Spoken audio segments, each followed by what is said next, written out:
ولا ولات المنابر حصه ديال التاريخ ولا حصه الجغرافيا ولا حصه ديال البيئه والنشاط العلمي. شوف السي الوزير، هاد الخطباء هادو راه ما خدامينش عندك، مجمعين معاك بحال يدير شي جمعيه انت الرئيس ديالها، مجمعين معاك كتعطيهم باش يركبوا في الترونسبور من صندوق الدوله. اش بغيتي انت من غدير لهم خطوه موحده وتلزمهم بها؟ اش بغيتي كاع انت بهاد المؤسسه كامله؟ سير اخويا بقى دير ابيل دوفر، كل واحد يجي كل سيمانه يجيب لهذا ودير له 100 درهم 200 درهم في الخطبه وصافي الله يعاون. اش شادهم معاك؟ وعلاش الاختبار الاول واحفظ بن عاشر واحفظ هاد جوهر التوحيد ودير لي الاصول ودير لي الفروع واكتب لي العربيه؟ علاش وانت ما غتكتبها له؟ علاش؟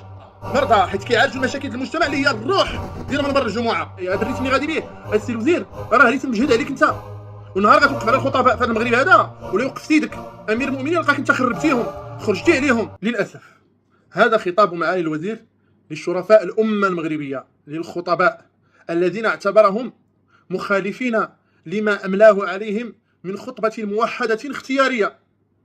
وهذه الخطبه الموحده التي سميتها خطبه التسديد، وانت كتعرضها على الخطباء قبل شي شهر ولا شهرين كنتي كتقول هي اختياريه وغادي نحاولوا اننا نعمموها على مجموعه من الخطباء بحيث انه اذا ما خداش بالاصل ديالها ياخذ بالمضمون ديالها. وهذا الكلام اليوم كنلقاو هذا الخطاب هذا على شكل خطاب تحقيقي ومخابراتي للخطباء اللي ما التزموش بالخطبه الموحده الاختياريه.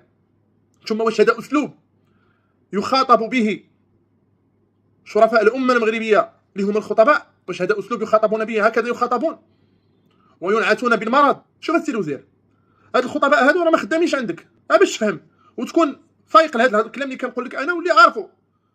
مجمعين معاك بحال يدير شي جمعيه انت الرئيس ديالها، مجمعين معاك كتعطيهم باش يركبوا في الترونسبور من صندوق الدوله 1200 درهم ولا 2000 درهم في الشهر، باقي توكل بنادم سيمانه تديرها له في الشهر، وبغيتي يدير وبغيتي يدير وبغيتي يدير وبغيتي يدير. وفين هو هذا الدعم؟ وفين هو هذا التامين الصحي؟ وفين هو هذا زياده الاجور؟ وفين هو هذا مراعاه الخطيب؟ ولا غير الحكامه وقله الاقامه؟ ماشي باش فالحين. سبحان الله. يعني مره نتوجهوا للخطباء، مره نتوجهوا للخطبه، مره نتوجهوا للمواضيع، مره نغيروا الثوابت. ما فهمتش انايا كيفاش غادي نبقى محافظين حنا على هذا الريتم هذا اللي غادي بيه نتايا. هذا الريتم اللي غادي بيه السي الوزير راه ريتم مجهد عليك انت، والنهار غتوقف على الخطباء في هذا المغرب هذا ولا يوقف سيدك امير المؤمنين لقاك انت خربتيهم خرجتي عليهم كرهتيهم في الثوابت هادو. هذا هو الكلام الصحيح اللي خصو يتقال واللي خصك تسمعوا. بغيتي تسمعوا بغيتي تسمعوا هذا الكلام خصو يتقال. كاينه مجموعه من الاصلاحات درتيها ومجموعه من الامور لا ينكرها الا غافل او جاهل او متحامل في وزاره الاوقاف، ولكن في ظرف 30 سنه اللي انت جالس فيها ولا 23 سنه اللي انت جالس فيها درتي مجموعه ديال المصائب والكوارث. وكل مره قرار جديد الا كانت شي اجنده خصها تطبق حاول على خوتك وتكيس عليهم، راه معاونين معاك، راه معاونين معاك ماشي موظفين عندك، وهما تيخدموا هذا الوطن هذا في شخصيه امير المؤمنين اللي انت كتمثلو. ولكن ما مثلتها خير تمثيل. لما تجي سيدنا كيحترم الفقهاء وكيحترم الخطباء وتجي تنعت لي التزموا التعليمات ديال ان هذه الخطبه هذه راها اختياريه بالمرضى، فما عرفتش شكون اللي مريض الصراحه، ما عرفتش شكون اللي مريض. نهار توقفت الامه على الخطباء ديالها من اجل الوحده الترابيه ومن اجل الثوابت الامه المغربيه، غتلقاك السي الوزير كرهتيهم فيها بهذه التصرفات ديالك. لا وجههم بقى ولا ديالهم تنقى، لا ديالهم بقى ولا وجههم تنقى، لا عاطيهم صالير، لا كتدافع عليهم في البرلمان، لا كتهضر على الحقوق ديالهم، لا تطالب كاع الوزارات وكاع الوزراء اللي جاو شتيهم كاملين دازوا عليك دابا 30 عام ولا 22 عام ولا 23 عام انت في الوزاره هذه، كلهم دازوا قدامك، كلهم كيحاربوا ويناضلوا من اجل الوزاره ديالهم، من اجل تحسين الوضعيه ديال الوزارات ديالهم باي سبيل من السبل، الا انت فحيف نقص وزيد زيد زيد زيد زيد في الاوامر. لا انت حاطتي لهم على السمعه ديالهم وسط المغاربه، قالت كتضيق وتحجم من الصلاحيات ديالهم، ولا انت تهليتي فيهم والو، ما دارش لهم والو، نو بيورو نو كامين اورلي والو حتى حاجه. نبيله منيب من ناضت لك على غزه في البرلمان، قالت كتساوي معاها وتهضر معاها، وهاد الائمه والخطباء اللي هما في ظهرك وصابرين عليك وصابرين على هبالك وواقفين معاك تتنعت اللي خالفك منهم بالمرضى. ايوا شنو كيفاش غيفهموا هاد الخطباء هادو؟ بغيتي نفهم. كل مره هيت، كل مره هضره، كل مره كلام. حافظوا على الثوابت، حافظوا على امن المملكه، وحده الترابيه، مذهب المالكي، مذهب الاشعري، مذهب التصوف. ايوا زيد اليوم غدا لا وقفوا ما تهضروش على هذه، نهضروا على هذه. لا اليوم خطبه موحده كامله. ايوا شنو اش بغيتي بهاد الخطباء؟ اش بغيتي انت من غدير لهم خطوه موحده وتلزمهم بها؟ اش بغيتي كاع انت بهاد المؤسسه كامله؟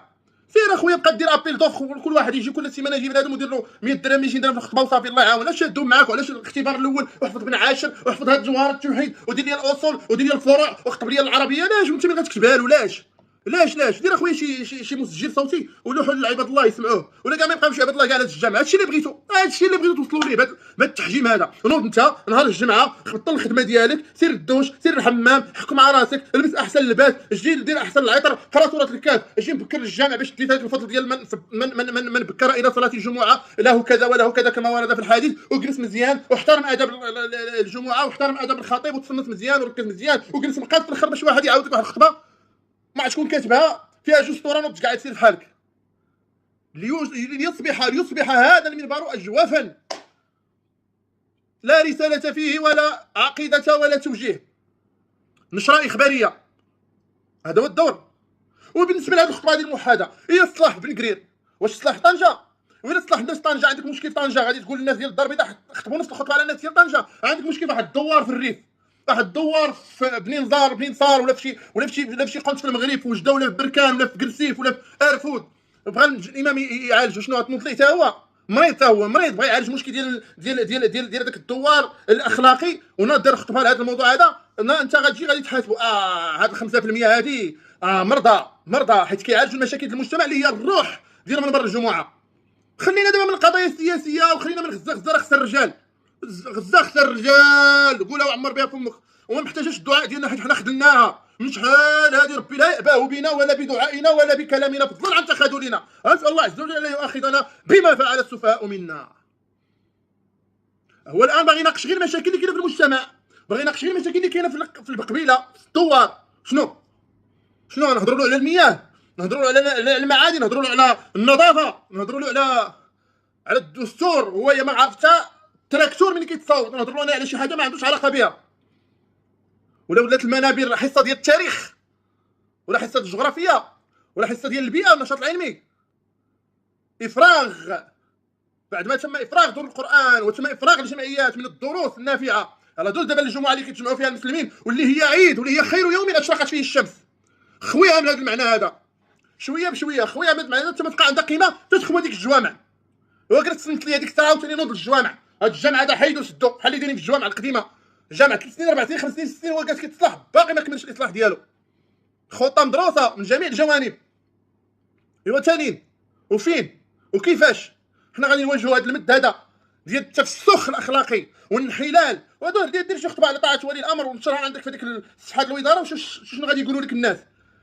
ما خليتو الناس تثق في الخطباء ديالها ولا الائمه ديالها. علاش حنا نجيو نهضروا معاهم على طاعه ولي الامر، نهضروا معاهم على حب الوطن، نهضروا معاهم وانتم تزيدوا كرهوهم في الوطن وتزيدوا كرهوهم في حب الوطن وفي حب الترابيه بهذه التصرفات ديالكم. العصا ملي تبغي تشدها ماشي ضروري تشدها من الوسط. الوسطيه ماشي تشد العصا من الوسط، الوسطيه تشد العصا منين خصها تشد في الوقت اللي خصها تشد وكيفاش خصها تشد. باش غيفهموا هاد الناس ان الخطباء هما رتابع الامير المؤمنين ويمثلونه في كل منبر من المنابر. انت راه وزير جيتي اليوم غدا غتمشي، وخص هاد الامه هادي نحافظوا على الوحده ديالها ونحافظوا على التدين ديالها. الخطباء ماشي صغارين كيرضعوا في صباعهم تجي انت تعلمهم واش يقولوا شنو ما يقولوش. الخطباء راه الحمد لله تعلموا الدين وتعلموا العقيده وتعلموا المحبه والولاء لهذا الوطن ولاميره. ما تجيش تجي توريهم باش يخربوا الاوطان ديالهم، ماشي كيرضعوا في صباعهم. وكتعاملوا مع الخطباء بحال الدراري صغار.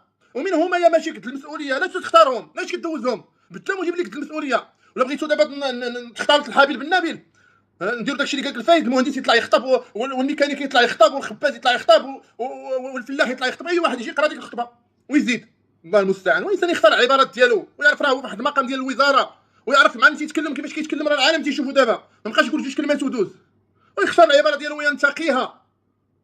علمنا بشكل المدققين ان 5% كاع الدقه هذه عندك تتحسب 5% و95%. ما تقدرش دير واحد كاش تحسب الصالير ديال دوك الخطباء والمعاناه ديالهم شحال تيضرب المسافه بالبشكل باش يمشي لهذاك الجامع اللي في الدوار يخطب لك ويتسنى ديك 1200 درهم ديالك الا وصلتو في الصندوق ولا 2000 درهم. كيفاش زعما كيفاش الطنز هذا؟ كيفاش تنحداقوا بعضياتنا تنحداقوا على الضعيف اما باش نجيبوا له حقه تما كيسكت الحلق ديالنا تنتبوشاو تما تيوقف حمار الشيخ في العقبه صافي ديال الخطبه الموحده. واش دور هاد العلماء واش دور هاد الموتون واش دور هاد الخليل واش دور هاد الشروط والنواقض وقري بن عاشر وقري مياره وقري يشرح كدا ودا شنو القيمه ديال هادشي؟ غير تكون خطبه موحده. بغيتي نفهم. واعلم ايها الوزير ان لك مجموعه من الحسنات على هذه الوزاره ولكنها تتضاءل وسط هذا الاجحاف الذي يطال الائمه والخطباء. وهذا الكرسي لو دام لغيرك ما وصل اليك. والانسان يطل على قبره فليعمل عملا يرضيه امام ربه سبحانه وتعالى وينظر لآخرته وليتقي الله عز وجل في أشرف الناس وهم الخطباء وأئمة المساجد. وإن أراد أن يمرر قانونا فليظهر احترامه وأدبه وتقديره لمن رفعوه في هذا المستوى وخدموه في مجموعة من المخططات وإن كانوا لا يتفقون معه فيها من أجل مصلحة هذا البلد. وانظر شي شوية عندهم باب العرفان ومن باب الرجولة، وما نخاطبهمش بهذه الألفاظ النابية وهذه الألفاظ التي لا تليق حتى مع رجل عادي مسلم عادي مع طفل يمشي في الشارع، فكيف بأئمة المغاربة وخطبائهم؟ الله المستعان. أقول قولي هذا، أستغفر الله لي ولكم فاستغفروه فيا فوز المستغفرين.